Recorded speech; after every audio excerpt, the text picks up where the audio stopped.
All right. Hello, everybody. Welcome. I am so glad that each and every one of you have taken some time out of your busy schedule to come spend a little bit of time with me this afternoon. Allow me to introduce myself. My name is Tish Norman. I am Pat and Clem's baby girl. I hail from Cleveland, Ohio. If you want me, you can find me in the A. Right now, I am currently living in Atlanta, Georgia. Been here for 3 years, y'all. And so, listen, I just wanted to, as I was just having a conversation with my friend and colleague here, I felt called to give this message today.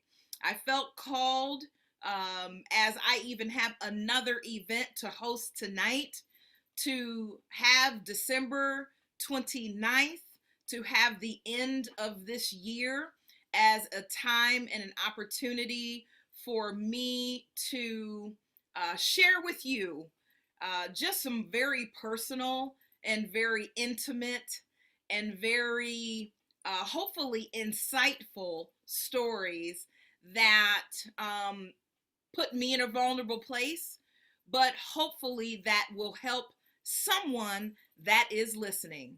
I believe that some of the best orators, some of the best speakers, some of the best ministers, some of the best teachers, anyone that stands in front of an audience and can have and capture the attention of listening ears, the best of those people who stand and command the attention of others only have a transformational experience when you've been through something.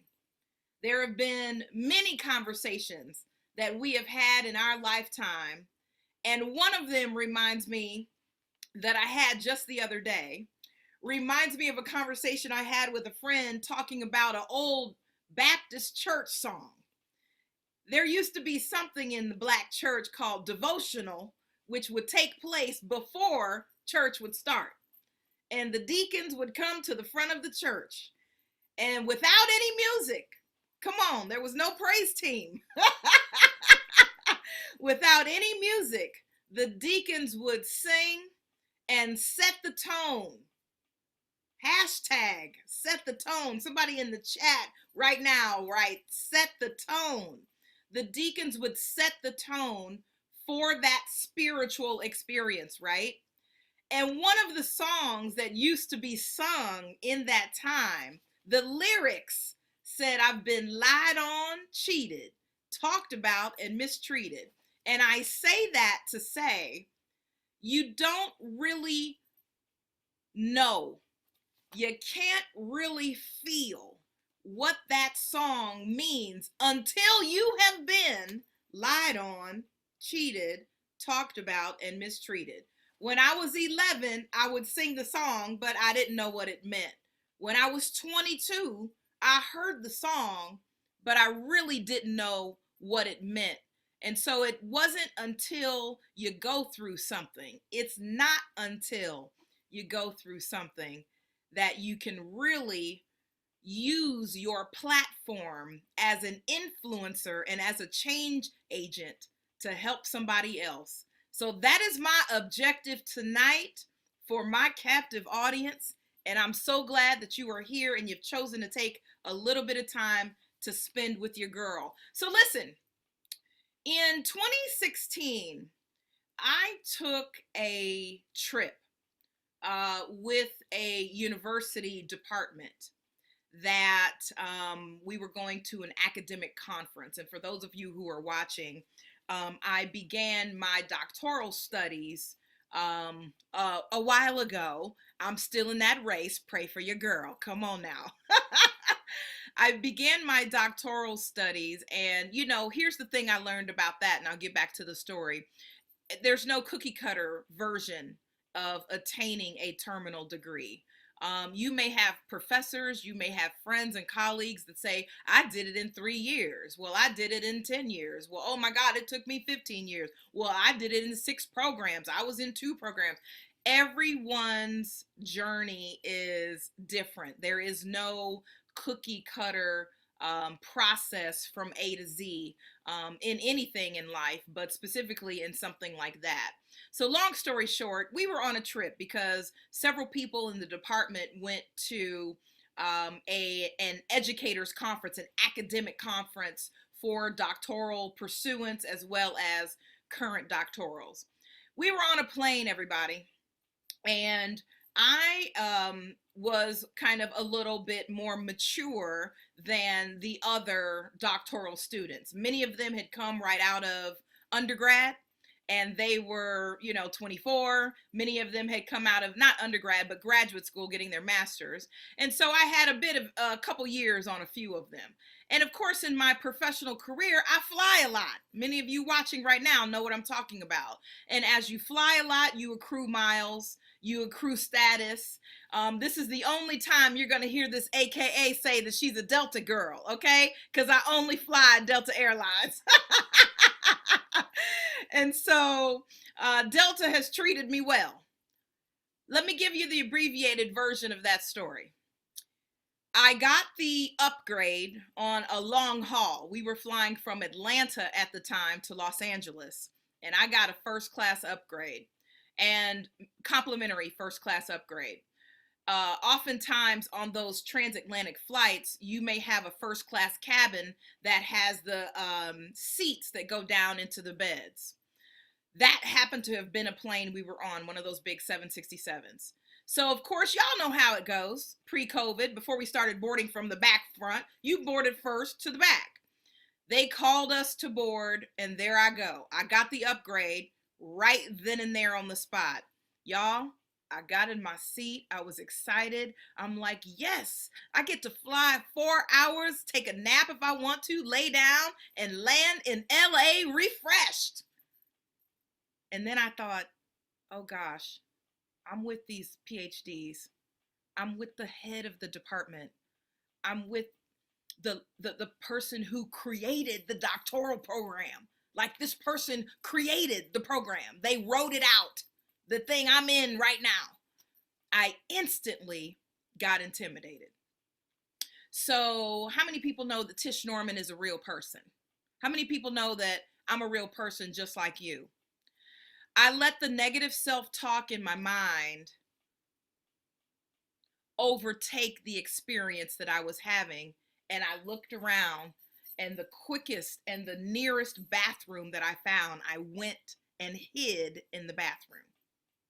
I hid in the bathroom until the entire plane was boarded, until I heard the announcement, all right, folks, well, it's ready for us to take off. Please have your seat and fasten your seatbelts. And I thought about what I did afterward, and I went to the back of the plane once we were at 30,000 feet, and I tapped my professor and I said, in case you needed me, I'm up there. I hope you all weren't looking for me because I got in seat 2B. And he says, hey, it's all right. We're all in a seat. We're all going to get there at the same time. No worries. It's all good. Well, I dimmed my light. Well, I used an experience that could have made the trip, 4.5-hour trip, a little bit more comfortable, and I did not fully embrace it. I hid in the bathroom. Here's a lesson in that story, everybody. There are a lot of people who are watching this presentation right now who have skills, talents, and abilities that they have not let shine, that they have not released, and that they have not let out because they're hiding in the bathroom. And so I want to use the next few minutes that we have together to talk about those bathroom moments in our life and how we not move forward, continuing to accept and succumb to those bathroom moments. Now, I've got my notes because I'm not going to try to go on a memory and then lose my space. So y'all work with me. I'm not here to talk about how 2020 was a year that was hard for everyone. We already know that. We know that we were so optimistic at the end of 2019, just the mere fact that 2020 was a unique year, just to embrace it and to look at it as something new because it was 2020. I remember sitting with a girlfriend talking about, oh yes, 2020 is the year for clear vision. Because when you have 2020 vision, that means you can see things clearly. So we brought all of these things to us. We set our intentions. We manifested what we wanted to feel like when we receive and walk through and live all that we plan to do in 2020. Is anybody, somebody understand what I'm saying, right? So we felt that. We felt very optimistic at the end of last year. And we had a good January until Kobe happened. And then we had a good February until the buzz of a global pandemic and an illness and a sickness and a virus started to get in our news feed. And then March came, and that changed the game. And so what I came here tonight to talk to you all about was how someone who receives accolades, how someone who stands in front of an audience, whether the audience is 1 or 1,000, how someone who always seems to get a pat on their back when people read my dossier. But tonight I came to be in a very vulnerable space so that people understand that we have broken seasons in our lives. And it's not the fact that you break, it's how you bounce back. It's how you put the pieces of the puzzle back together again. So I came tonight, everybody. I came tonight to talk about how I feel. Everybody in your mind's eye right now, imagine a circle. Okay? Imagine a circle. Imagine a clock. Let's say clock. Quarter after, you've got a chunk of 15 minutes. Half an hour after, another quarter. So it's a half. 3 quarters, it's a quarter till. And then, okay, so we've got 4 quarters in a circle. In 2003, my family lost my, let me rephrase. In 2003, my 28-year-old brother made an unexpected and sudden transition to heaven that we lost in a car accident. And that was a quarter of me that died, right? Because I am a full circle. So that was a quarter of me that died in 2003. I think that day was transformational in my family in many ways because my father and mother, I believe, died that day too. I wish my heart knew the feeling of loving someone better than you love yourself. I haven't had that opportunity yet, but I feel that the love that my parents had for their baby and my father's only son took its toll. And so 5 years later, my father transitioned to the other side. So for me, I felt like now that's a half. So I'm a half, right? And on March the 4th, the day before, my youthful, beautiful, vibrant, sexy, active, cute, honey, size 8, cute, mother was to come visit my sister and I in Atlanta, suddenly and unexpectedly made her earthly transition. And that hit like a Mack truck. And so I came with this closing message for 2020 to start out saying, there's only a quarter of me left on the circle. There's not much left. I don't have much to pour because my cup is empty. There may be someone watching right now, and there may be someone listening right now who feels like their cup is empty. and they have nothing else to give. Because for me, I'm like, what pandemic? What pandemic? It hasn't affected me like the trauma that I experienced earlier this year. And when I came tonight prepared to start my talk with that, I shared that with a friend the other day, and he stopped me in my tracks. He said, hold on, stop. Let me tell you who I am, and then maybe that will influence you, who you are. He said, I'm a man who came from the DNA of a king and a queen who came together and created a love child. The melanin is popping. The brain is on tilt.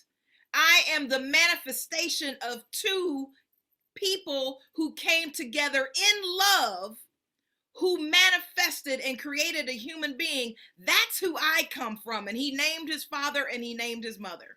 And can I tell you, at the end of that little talk that he and I had, I said, how am I going to start a talk on just a morbid level? Let me change my mind. Let me try to embrace and talk about and switch my perspective to more of a gratitude-filled approach rather than bringing my audience down. And my first point that I want to share with everybody tonight is be careful with the people that you hang out with. Be careful, be selective. If you've ever heard Tish Norman give a speech, you know that I emphasize choosing your friends strategically. For my fraternity and sorority life members, for any people watching who are affiliated with an organization, you show me your friends and I will show you your future. My grandmother taught me something long time ago. Birds of a feather, that's it. Birds of a feather flock together. This is what my life has taught me. And that's why I was so grateful I had that conversation with my friend the other night. Because he said, stop moping, Tish. He said, you had all of this time. Let me take this further and then I'm going to go back to my point. This is a man who had lost his father 2 days before he and I had this conversation to COVID. So he, dealing with loss within a 48-hour window of a man who he is the spitting image of, was there encouraging me. Who do you have in your life as your friends, as your shoulders, as your support system? I oftentimes, as a young child, when I would go to church, I would see the pastor of the church walk in, and he'd have one or two people with him, holding his Bible, holding his notes, maybe holding his water or her water. And those people are called armor bearers. And I have discovered through living 40-something short years that in life you're going to have two kinds of friends. You're going to have pallbearers who take you down, or you're going to have armor bearers who give you the things that you need when you need them. And so I have a quick question. Who are your armor bearers? Who are your friends who are helping support you? Because let me say something to the ladies right now. Queens adjust each other's crowns. Let me say something to the fellas right now. Fellas, gentlemen, fellas, if you identify as a man, fellas toughen you up a little bit, but it's called tough love. So we give you what you need so that we all can go onward, upward, and forward. So my first point that I want to share with everybody tonight, because we're going to close this year out in what, 96 more hours, 72 more hours. And some of us now have hit that little button because we're now optimistic that the next year is going to be better than this year. How many people have heard someone say, oh my gosh, I cannot wait for 2020 to be over? Well, let me tell you something. If you follow in the same mindset, paradigm, and perspective that you had in 2020, it's going to be meeting and waiting for you as soon as you step into 2021. Tonight is about turning the page in the chapter, not keeping that chapter open and then opening another book. Ooh, that was good. Come on, Tish. Listen, I'm glad and I'm grateful to have some people in my life that can feed into me and that I can feed into as well. So I want to ask a question before I move on to my next point. The people who are in your Facebook page, the people who are in your IG, the people who you follow, and the people who are your friends, if you don't wish them a happy birthday, if you don't know when their birthday is, if you don't comment on any of their posts, my question is, why are they your friend? If you are just accumulating these people and these followers on the guise of wanting to have a lot of friends and followers, then I'm afraid, my dear, you have a popover mentality. Tish, what is a popover mentality? I'll tell you what a popover mentality. Thank you, Michael, for asking. I'm glad you asked. A popover is, and here, listen, it is a food. My man Michael is a foodie, so he's probably going to look this up, all right? A popover is a food item that a friend introduced me to, like my first year that I was living in Los Angeles, like around 1999. All right, I know I'm telling my age.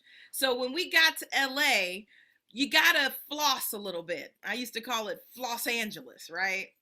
We went to a very shishi foo-foo restaurant one night, me and about 3 or 4 friends, and it was on La Cienega, right in the heart of Beverly Hills. So y'all, we got all dolled up and went out to this restaurant, and we sat down, and you know how it is when you sit at a restaurant. What's the first thing they bring out besides the water? Bread and butter. So they had these beautiful, warm, toasty, flaky, brown, yummy bread balls in a little bread basket. And we had the butter, and I picked up the bread. I got my knife, guys.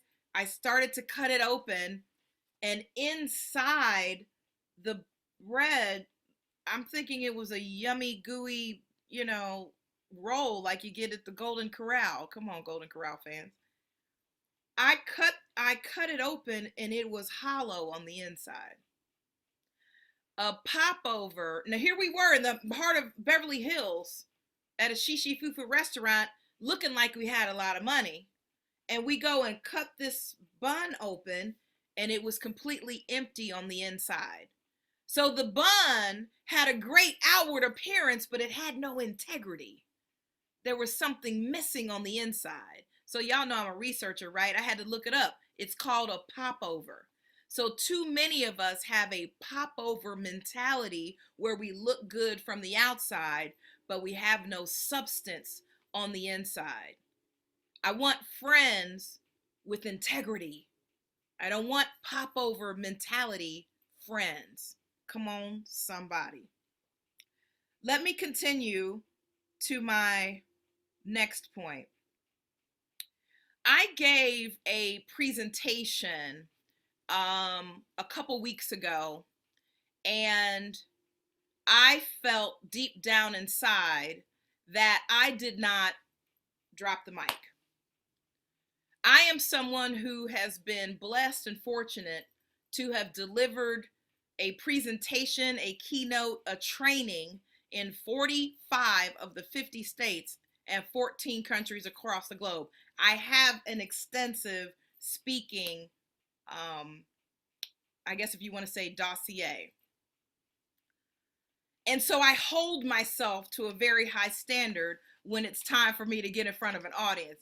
I'm sweating now because I'm getting ready to be completely naked with y'all, okay?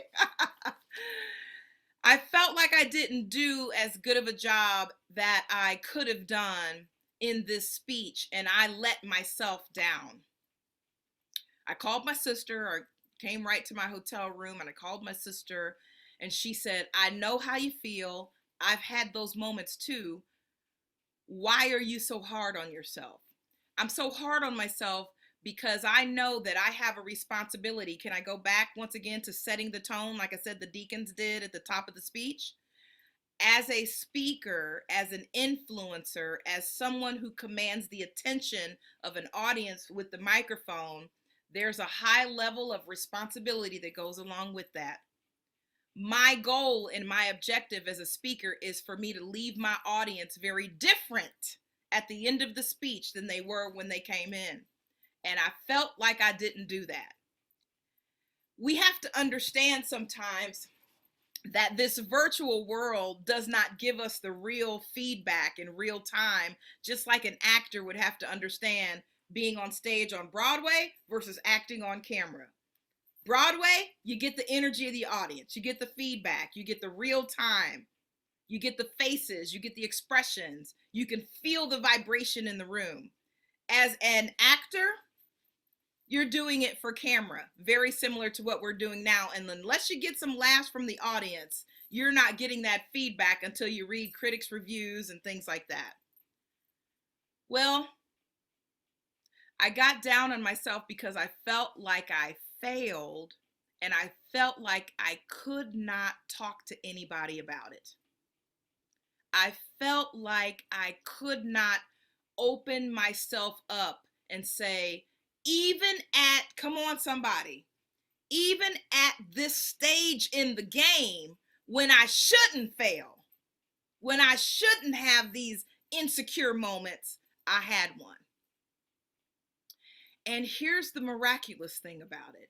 When I was heavy on myself, when I was down on myself, I ended up looking at all of the comments that were coming through during that speech, because I was concentrating and looking on my people's face. I wasn't looking at the comments. So many people were responding, oh yes, absolutely. One person's face, I did not see the whole speech because they were here the whole time. So they were clearly engaged, but I felt for some reason that these things did not align. My energy did not align with the space, and I got down on myself. So here's what I want to say to everybody at this point. Sometimes we're our own worst critics, but sometimes we're the ones that have to give ourselves grace. We're the ones sometimes that have to show ourselves grace, because the high standard of excellence that we hold ourselves to can sometimes be unattainable. We have to have SMART goals that we implement in our lives that are what? Specific, measurable. I like to say A for attainable or achievable. I like to use those interchangeably. Realistic and timely. And when I learned that lesson, I learned it from a friend years ago, guys, that said, Tish, why are you so hard on yourself? You set 20 goals for the year. This is when I used to set my New Year's resolutions. You set 20 goals for the year. No wonder you didn't get them all done. You set 20 of them. Why don't you think a little bit more about scaling back, setting 5 strong goals and meeting those goals and then blowing them out the water? So what did that help me do, guys? That helped me under promise and over deliver. Come on, somebody. Because what was I doing? I was over promising, because I'm holding, and I think it's important to hold yourself to a standard, but I was over promising and what? Under delivering. And then I would let myself down. So here's what we must do. Tish, I'm so glad you shared that story. What are you saying? I'm saying this. Sometimes we have to get out of our own way. Sometimes we have to get out of our own way. And when we think we didn't mic drop, we really mic dropped. When we think that no one heard us, the right person heard us. And it was what someone needed to hear at that particular time. Even when you felt like you didn't do or give your all, once again, that is us being used as vessels to impact, to educate, to transform, and to elevate our audience and take them from here to there. That is what we must remember when we are in that responsibility of changing people's lives. And guess who this applies to, y'all? It applies to anyone listening who has breath in their body, because you don't know who's watching you. You don't know who's influenced by you. You don't know if the slightest action, word, or deed that you convey can bless someone else and help educate and get them to share and grow and expand in a way that, had you not said that, they wouldn't have gotten that message. It is not just for speakers. It is for the presidents of organizations. It is for the secretaries of their organizations. It is for leaders within their own right. It is for athletes. It is for teachers. It is for parents. It is for principals. So anyone that has an opportunity to do what I like to call teachable moments, that one is for you. Let's move on. Y'all still with me? Clap 2 times. You still with me? Clap 2 times. That's what I'm talking about.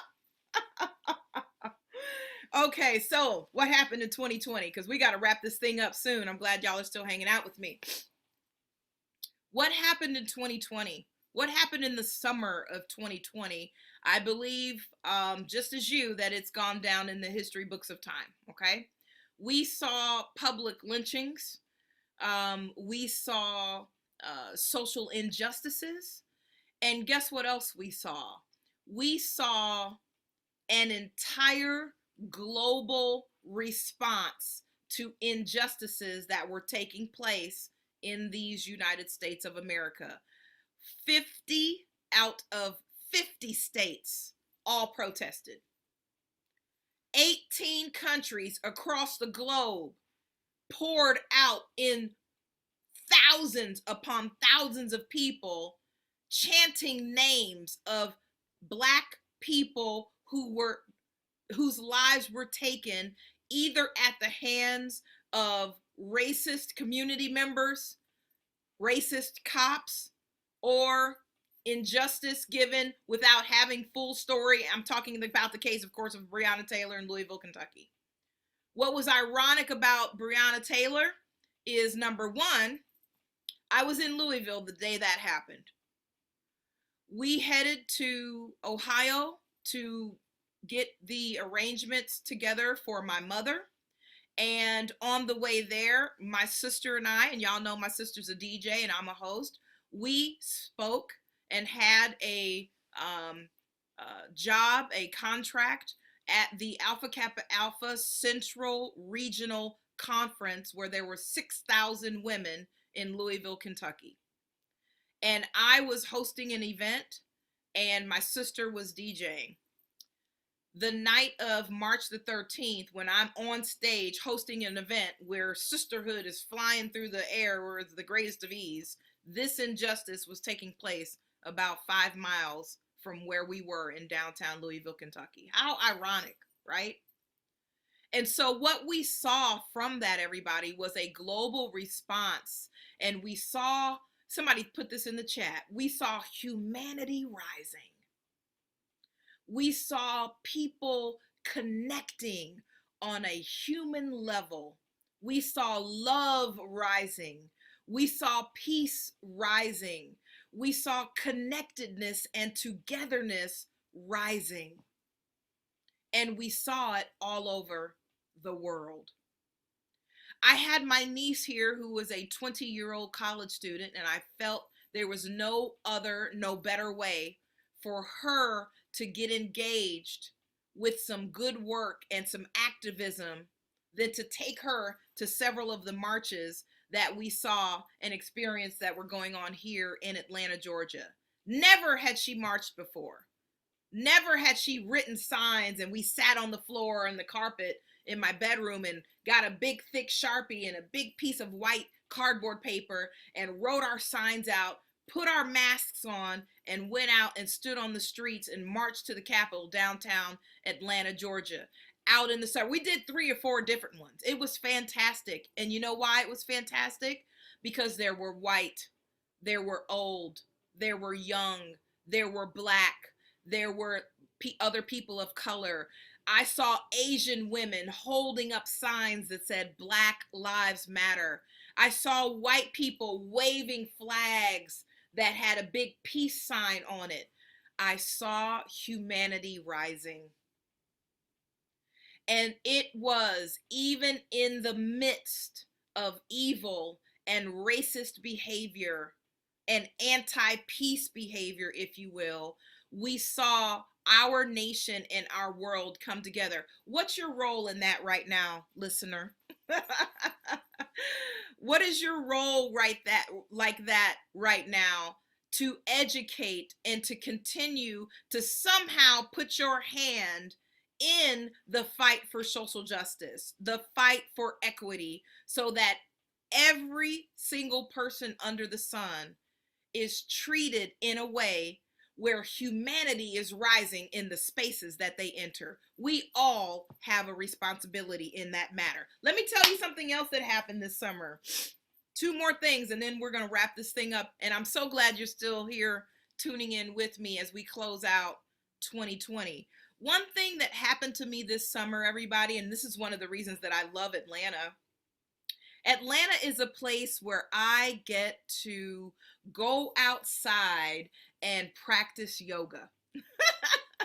There are so many yoga studios who, of course, have indoor facilities who have taken their classes outside. And here in Atlanta, because the weather is so amazing, many days of the year, there are yoga studios that practice outside from February until November. Well, once again, y'all know I'm resourceful, right? I have found different yoga studios 3 to 4 days a week where I can go outside at a park and practice yoga with 100 other people, and it is an amazing feeling. Now, let me tell y'all something, because I know some of your faces scrunched up when I said yoga.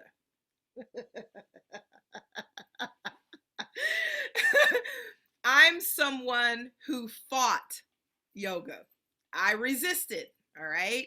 Because I was like, listen, I'm not some weird tree hugging, wearing barefoot, big, bending over skinny person that can do all of these things. And I did not embrace it.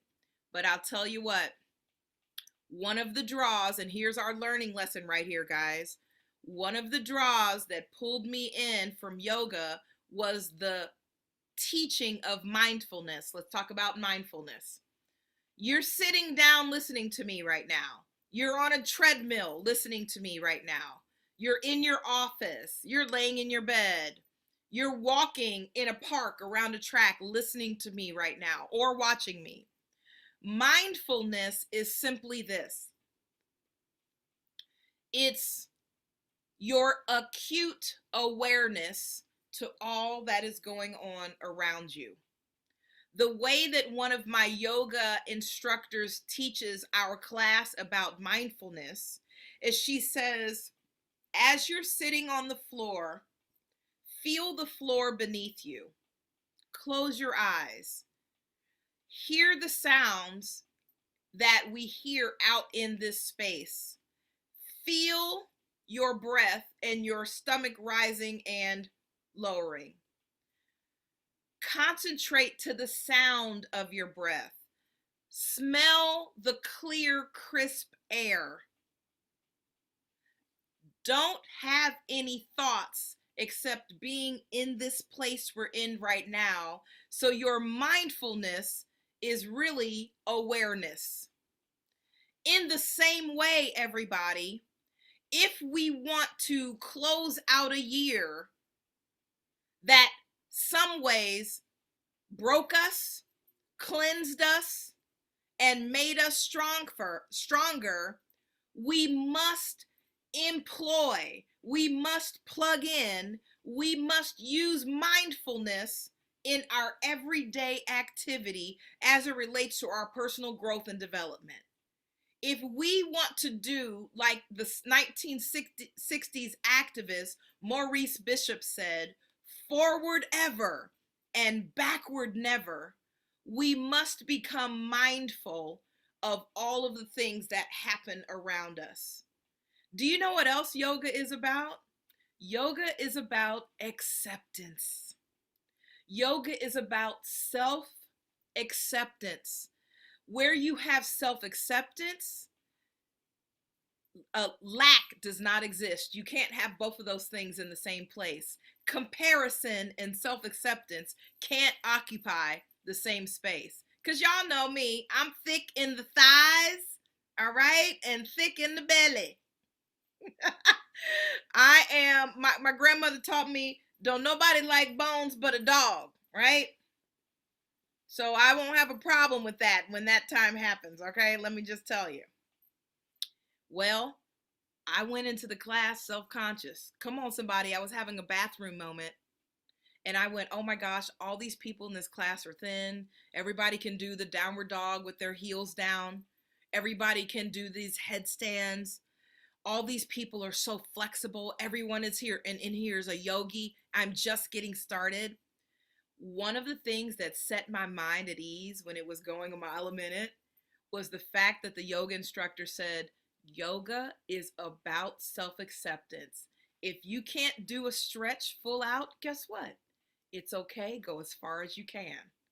Maybe not today, maybe another time.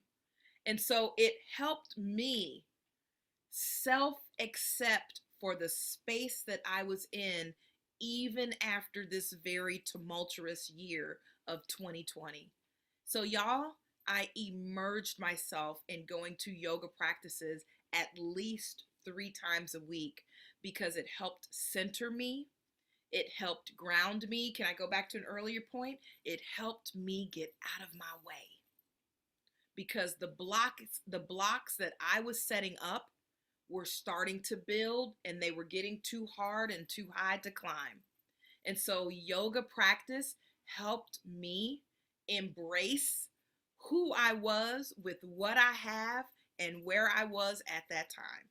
So something else that happened to me this summer, that was fantastic. Last point, and then we're going to close this thing out. A friend of the family introduced me to, I have a slide. I wonder if I could pull it up. I'll probably pull it up when we edit this a little later. Introduced me to a massage therapist that did a little bit more than massages. We've been to Massage Envy. We've been to these little 60-minute massage places. This person did a little something deeper and better than a massage. She introduced me, while I am aware of feng shui, and just for those folks who aren't aware, let me just go ahead and break this down to you so you know that feng shui, that massage is one of the 5 traditions of Chinese medicine. It is actually medicinal. It is actually healing. It is beneficial for the body. It's not just you going to the spa to luxuriate. There are health benefits in massage. I got introduced to a beautiful woman who was in her mid-60s. She is my new auntie, a little white lady that stands about 5'3" and she is my new auntie, and every time I see her, I give her a hug. You know why? Because she is a healer, and she listens to me, and we talk, and we're girlfriends. I went to go see her for the first time in June, and I've been back twice. I put someone in my life who allowed me to open myself up and be vulnerable with, and she also gave me some insight that I could practice when I was not in her presence. That's why I'm talking to y'all about friends and keeping those connections and people in your life who can take you onward and upward. You know what I call those people? I call them plus signs. In life, we're either going to run out with people who are plus signs or people who are minus signs. People who are plus signs, they add value to your life. Just like in math, they add value. People who are minus signs, they take away. So you're going to either hang out with people who add value, or are you going to hang out with people who take away? Well, this new massage therapist, she added value. And one of the things that helped me take a deeper dive into healing and moving forward when I felt like I was having these bathroom moments in my life is she really challenged me to take a look at how I control my thinking. Now, when I say how we control our thinking, here's, guys, what we're doing in our lives. We're eating food, and we don't mean like food and drinking, food and water. We mean we're eating food like the stuff we listen to, the stuff we watch, the people we talk to, and our activities. That's all food.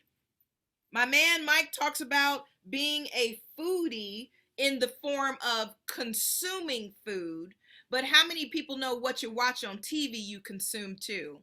What you're doing on social media, guess what? You're consuming too. Who you're following, you're consuming.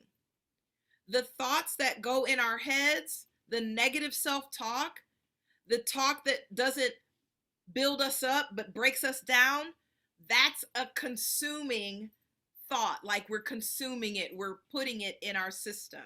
And so going to yoga this summer and then getting connected with someone who could, iron out the knots in my neck and talk to me about how I can take one step forward when I felt crippled and paralyzed. Those are the resources that I have put in my life to help me to keep going. So as we turn from this page in this chapter, and as the water rushes past 2020 and brings us into a new year, I'm challenging everybody under the sound of my voice right now. What and who, what practices, and what friends, practitioners, and teachers are you going to bring into your life that's going to help you save your life? Because yes, this year we have lost, there are 300,000, and I am one of 300,000 families who are mourning transitions of people who did not have to leave this place this year. There are 300,000 families who didn't have a happy Christmas because of COVID. And I'm not even I'm not even talking about other people who didn't have gobs of gifts and presents, other people who grew up in orphanages, who don't know their parents and who live a life that you or I maybe couldn't imagine. I'm not talking even about those people. I'm talking about those who endured loss this year when they really didn't have to. 300,000 people are affected by that. So what are we going to do to bounce back? Can I go hip hop real quick, y'all? Can I go hip hop? Can I go to Detroit? Big Sean said last night, Big Sean, a rapper out of Detroit, he said, last night I took an L, but tonight I bounced back. What are we doing to bounce back? We're extending some grace to ourselves. We're being mindful. We're being aware of the peopling of our culture. We're being aware of the people in our space, in our organization, the people who we have influence over, the people who influence us. We're mindful of that. We're not hiding in the bathroom and dimming our light to make other people feel comfortable. We're adjusting the crowns of other queens. We're not walking behind them and tipping the crowns off. Stop drinking that haterade. Come on, yup, I'm talking to you. Stop drinking the haterade. Compliment somebody. When I got back to the States yesterday, every person in the airport who had on something cute, or I liked their hair, or their little suitcase was cute, I was paying them compliments like right and left. Hey, pretty lady, how you doing? Here's my ticket. Hey, oh, I like that blouse. That is so cute. I literally put a smile on like 4, 5, 6 people's faces as I was merely walking through the airport. And here's the thing, I didn't have a smile on the inside, but when I made those other people smile, it brought me up a little bit. All right? Let me close out by saying this, everybody. I had friends, I had influencers, I had role models, I had connections, really. Connections with some people. My light's going a little dim here. Let me adjust my light, y'all. I had connections with people who, if I needed something, I called them up and they were able to help me out. Okay. And as I started to pick one foot up and put it in front of the other, I got influenced and I got motivated by my friends. One of the first speeches I ever gave, El Renee, was called Motivate the Motivators. Like, motivators need motivation too, right? Tiger Woods, best golfer like in the history of the game, he had a what, y'all? He had a coach. Tiger Woods had a coach. Michael Jordan had a coach. Ali had a coach. So motivators need motivation. People who lead need leaders, right? People who pastor have pastors, because where there is a student, there is a teacher, right? When I was picking my foot up and putting one foot in front of the other, because I realized that through my visits with my new auntie, my healer, my massage therapist, she said, Tish, your family is still alive. They're just your heavenly family now. Because I was like, life is over. I don't want to do anything anymore. Like, it's bad, and it's still bad. I'm not going to lie. Okay. But it's better, but it's not, she said, your heavenly family is just there together on the other side. You're not there yet. They're with you and they're alive. They're just your heavenly family now. Your sister is your earthly family. Your aunt, your uncle, your friends who you make family. That's your earthly family. And so those were learning and teachable moments that helped me get inspired to keep the wheels turning and to continue to set my intentions and manifest the life that I want to live, not leave, live. So you guys know what I started doing? I don't have my phone. I thought I had my phone. I started going to bed every night listening to manifestations. Now I'm going to tell you what you need to do. I'm going to tell you what you need to do.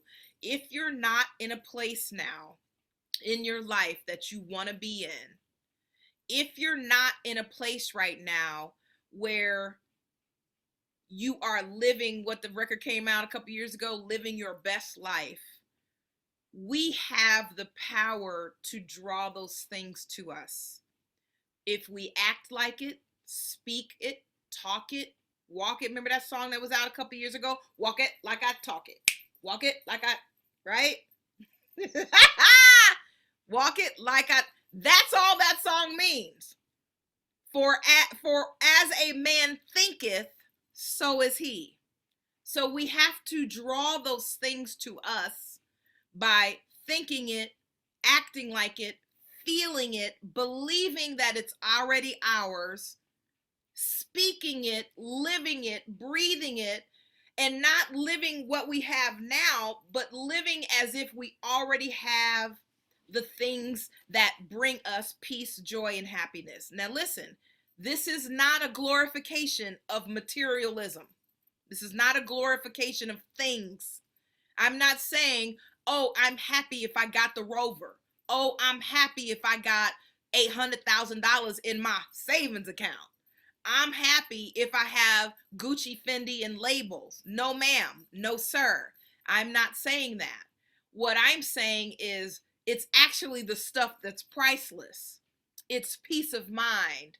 it's kindness, it's humanity, it's equity, it's inclusive activity and inclusive perspectives and inclusive paradigms. It's joy, and joy is unconditional. Happiness, oh, I hit the lotto, I'm happy. Oh, I got a boyfriend, I'm happy. Oh, I just got my hair done, I'm happy. No. Joy is if you're able to have none of those things, but you are still fulfilled. That's where I think we're missing the mark in this society now. And come on, somebody, if 2020 never taught you anything else, it taught you the people in your house, your apartment, complaining about staying inside. There's some people who don't even have an inside. I was blessed and fortunate in a pandemic. I'm in a room right now that is like an extra room off my bedroom. And if I didn't feel like being in this room, I can go downstairs to my main level. If I don't want to go down and quarantine there, I can go in my kitchen. If I don't want to go in there, I could go to my bonus room downstairs. If I didn't want to go in there, I went outside and we had driveway parties this summer where we all sat in the driveway. We asked friends over, we set up a couple tables, 8 of us were in the driveway. We have resources. And what me going to sleep every night did, guys, is it embedded in my subconscious the life and the joy and the feeling and the activity that I want to draw into my life, even in my sleep. And when I wake up in the morning, I show gratitude by writing in this thing right here. Shout out to Delatoro McNeil. I'm not claiming it as my own.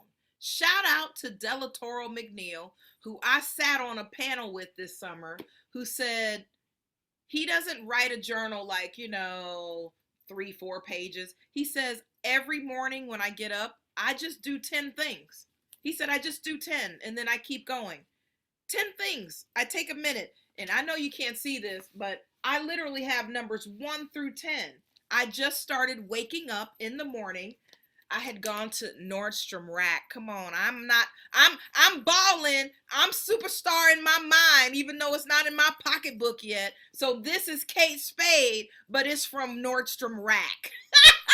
It ain't from Nordstrom and it ain't from the Kate Spade store, all right? But who cares? I took my big pen and my Kate Spade journal that I found for Tish, and I created a gratitude journal. What you doing when you wake up in the morning? The first 10 minutes of your day sets the tone for your day. So if you get up and turn on CNN and turn on the radio and you hear body yada yada yada yada, okay. What's going on? I'm going crazy right now. If I wake up and I'm hearing, stimulus, bill, garbage. What are we consuming? Right? I wake up in the morning. I took this with me to Aruba and I wrote in my gratitude journal 10 things every day. The more this is how I close it out, and this is how I drop the mic. The more we show gratitude for, the more we're given to continue to show gratitude for. I was blessed through my travels to buy all of us who went to where did we go? Aruba. I bought everybody's ticket on miles. All of my other parties, they only had to pay $80 to go to paradise because I've used the miles. You know what I wrote? I'm grateful that I had the resources to bless somebody else so that they can experience something and we could experience something together. Every day when you wake up, make this a part of your life's routine. Make this a part of when you turn that page from 20 to 21. When you put that lipstick on in the morning, when you put those earrings on, when you tie that tie, when you put on that jacket, you are putting the cherry on top. It's like the finishing touch. Put your finishing touch on this year and begin to show gratitude because the sun is in the sky. To show gratitude because you have $40 to put gas in your tank. To show gratitude because even if it's something you don't have now, it's coming. To show gratitude that you have a computer, that you have a house, that you got a little ring light that you can clip on your computer, that you are able to attend your work office meetings from home because you have the necessary tools that some people just don't have. So we got to show gratitude. Ladies, gentlemen, listen. Same year, 2016, same year, I was taking a trip. I was living in Louisville, Kentucky, and I was taking another trip on a plane, and I was at the airport, and I saw from a distance, I can't officially call him my ex-boyfriend. I guess I could say somebody I dated. And there were no ill will between us, no exchange, because I respected him because he didn't just ghost me. All right, ladies, don't you get mad, fellas, when somebody ghosts you. Just don't give you no rhyme or reason, they just gone. Well, this dude didn't do that. He wrote me a letter, and I just really appreciated that and respected him for it. Anyway, this dude got married, y'all, so he didn't pick me, he picked somebody out. Here they come in the airport on the way to their honeymoon. This must have been a few days after their wedding because we all have a lot of the same mutual friends. And I saw or heard that they, were getting married. So when I saw them, I'm like, oh, well, surely they're going on their honeymoon because I think they just got married like last week. Y'all, guess what?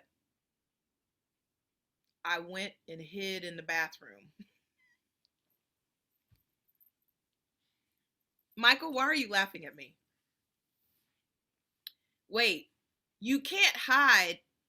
You can hide in the all women's bathroom, but I found the family bathroom where you could lock the door and only one person could go in there. I went and hid in the bathroom, y'all. I took my phone and I went, oh,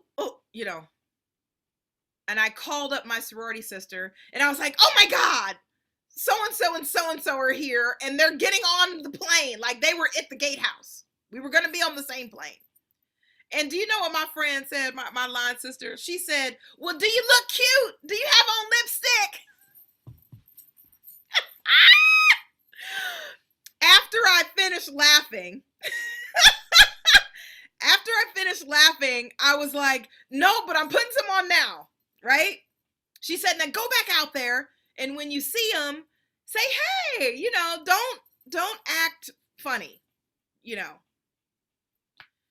I had hid in the bathroom. I'm looking dead in the camera right now. Y'all, as soon as I opened the door to the family bathroom, they were walking right in front of so as soon as I opened the door, they were right there.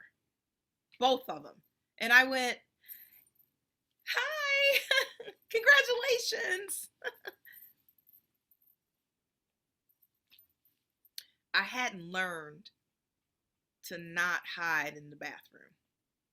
Okay? So here's what I want to tell everybody. As we flip this page, as we turn the chapter, as we go from one season to the next, get out the bathroom. Get out the bathroom. If I were Shirley Chisholm, I would say service is the rent you pay while you're on earth. If I were Eleanor Roosevelt, I would say people are like tea bags. You don't know what you're made of until you're put in hot water. If I were Marcus Garvey, I would say up, up, up, you mighty people. You will accomplish what you will.